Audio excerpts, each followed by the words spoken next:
Bonsoir à tous, je suis Hasmi Karakelian. Vous suivez l'édition francophone de ReNews diffusée par Reopen Media. La situation politique intérieure en Arménie demeure extrêmement tendue. On a appris aujourd'hui que 15 membres du mouvement Lutte sacrée, dont l'archevêque Bagrat Galastanian, primat du diocèse de Tavush de l'Église apostolique arménienne, ont été placés en détention provisoire pour 2 mois. Le chef religieux est accusé de préparation d'actes terroristes et d'incitation à des troubles massifs, selon les autorités judiciaires. Il a été transféré à l'établissement pénitentiaire d'Erevan, connu du public sous le nom de la cave du service de sécurité nationale, a précisé son avocat. Plusieurs proches de l'archevêque ont également été arrêtés. Le comité d'enquête affirme que depuis novembre 2024, Bagrat Galastanian chercherait à changer le pouvoir en Arménie par des moyens non conformes à la Constitution. Nous retrouvons maintenant notre correspondante Annie Hovhannissian qui revient sur les dernières évolutions de cette affaire. Reportage.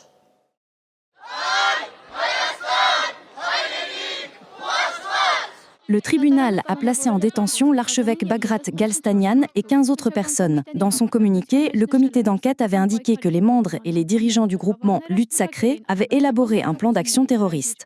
Quant aux enregistrements audio et vidéo existants, aux observations, on ne sait pas encore ce qui est vrai, ce qui est faux, ce qui est sorti de son contexte, ce qui est monté.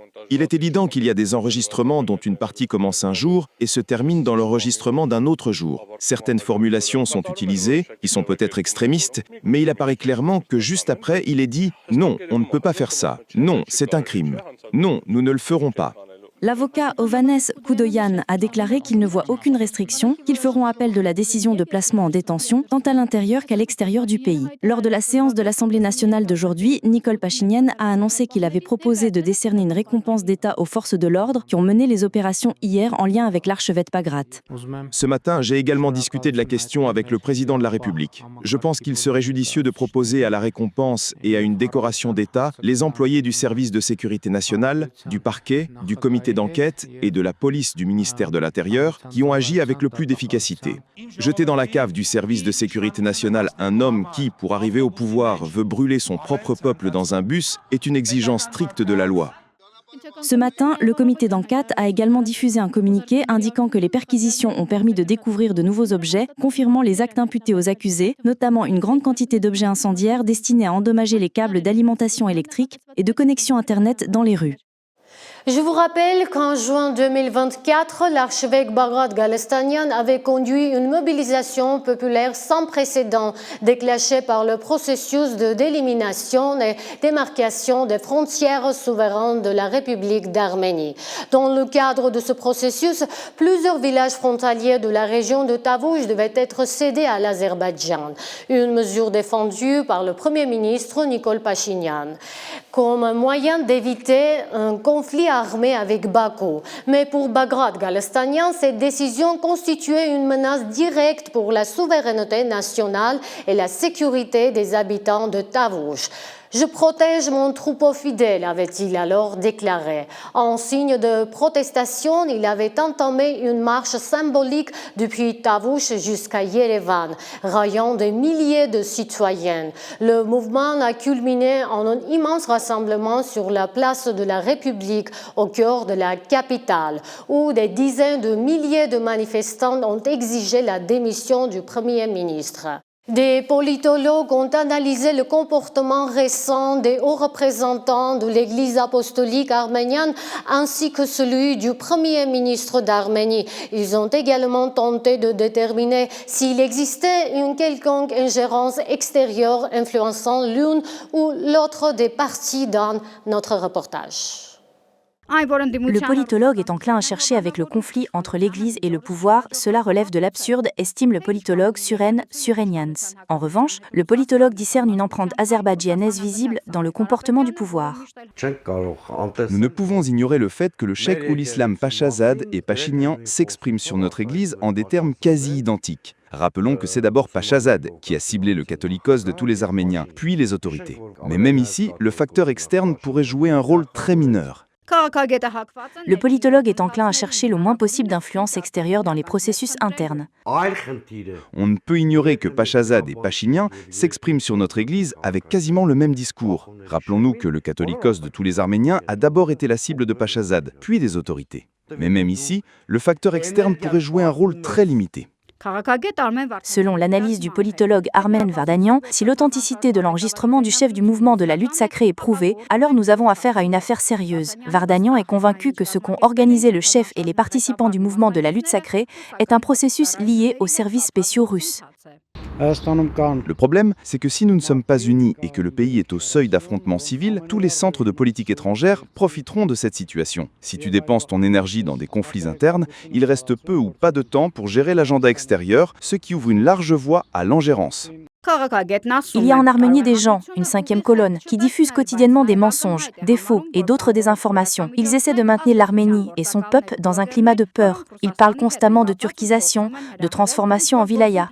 Cela fait 7 ans qu'ils en parlent. Ce sont de fausses thèses. Je suis convaincu que le sujet du corridor de Zangezur est désormais totalement clos. Et il a été clos après la célèbre déclaration de Prague en 2022. Même si les autorités tentent de le rendre invisible, les services spéciaux ne dorment pas. Ils sont au courant et les publications du Premier ministre en sont la conséquence. Bien sûr, je ne suis pas d'accord avec le contenu et le style des publications du Premier ministre. Elles sont très vulgaires et produisent bien souvent l'effet inverse. Les gens qui ne sont pas très au fait du fond de cette question, de qui a raison, qui a tort, qui agit contre l'État, peuvent développer des opinions hostiles au pouvoir uniquement à cause de ces publications vulgaires. Le politologue juge illogique que les processus actuels soient téléguidés par la Turquie ou l'Azerbaïdjan.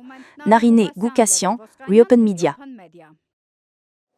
Cet après-midi, le parquet général a indiqué qu'une procédure pénale est engagée contre l'archevêque Mikhail Adjapahian, primat du diocèse de Chirac. Cette procédure pénale a été engagée concernant ses prétendues déclarations sur la nécessité de mener un coup d'État militaire dans le pays.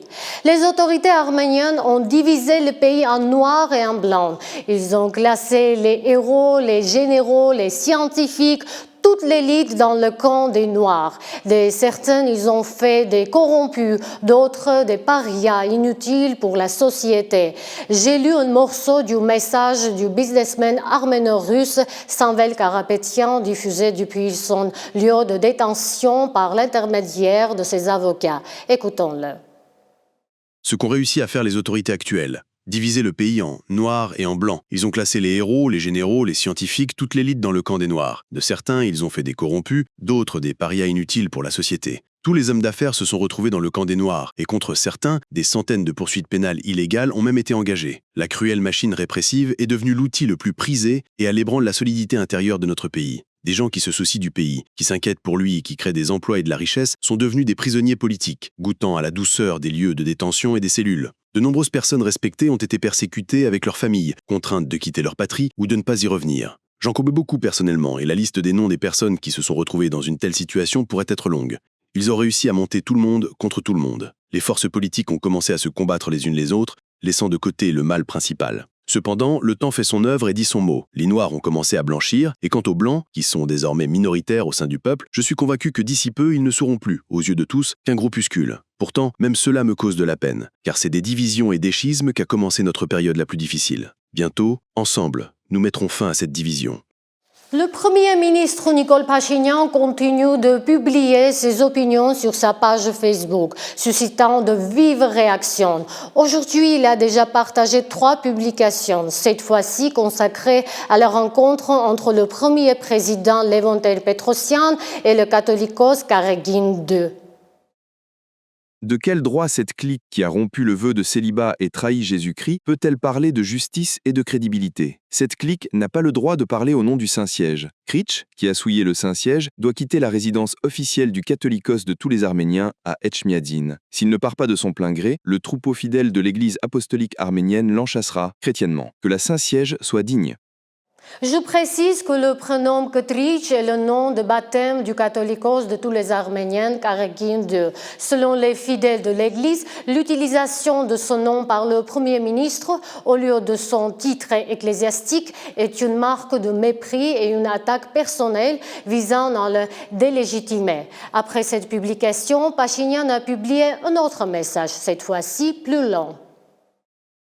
Ayant été un collaborateur du KGB de l'URSS, des publications le prouvant ont paru à l'époque dans la presse. Il a, au début des années 90, sous l'influence du KGB, délibérément orienté le processus inéluctable de l'indépendance de l'Arménie sur la voie de son impossibilité stratégique. Dès les premières années de l'indépendance, il a transformé l'Arménie en un État fantoche. Dans le domaine de la gouvernance intérieure, se trouvant constamment dans l'ombre des deux figures charismatiques du pouvoir, le ministre de la Défense Vazgen Sarkissian et le ministre de l'Intérieur Vanossi Radegian, il a adopté la tactique de monter Vanossi Radegian vu Vazgen Sarkissian l'un contre l'autre et de provoquer des affrontements entre eux en application de la formule « diviser pour mieux régner ». L'objectif principal de ce modus operandi a été de neutraliser les défenseurs de la souveraineté et de l'indépendance, Vanossi Radegian et Vazgen Sarkissian, en tant qu'héritiers potentiels du pouvoir et d'empêcher leur alliance. À cette fin, il a introduit sur la scène politique intérieure de la RA les partisans de la ligne pro-marionnette, Robert Kocharian et Serge Sarkissian. Dans une période complexe de développement géopolitique, guidé principalement par sa peur personnelle et son irresponsabilité, il a démissionné de son poste de président, tout en garantissant au préalable qu'après lui, un pouvoir illégitime se formerait dans le pays, comme garantie de la poursuite de la stratégie de l'État fantoche. À partir de 2007, il a repris son activité politique pour devenir, comme on le comprendra plus tard, une opposition loyale à Serge Sarkissian et Robert Kocharian. L'objectif principal de la reprise de son activité politique était d'empêcher que l'Arménie ne dévie de sa trajectoire d'État fantoche. La garantie essentielle de cela était que les dirigeants, tant de l'opposition que du pouvoir, étaient de fidèles adeptes de cette ligne.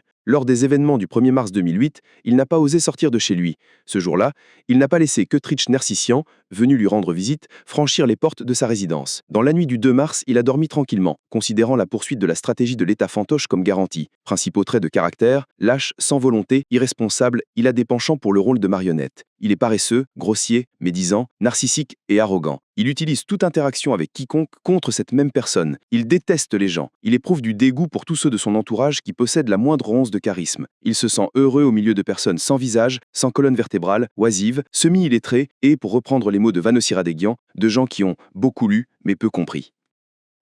Le vice-président du Congrès national arménien, Levon Zourabian, a réagi aux dernières déclarations de Pachinian.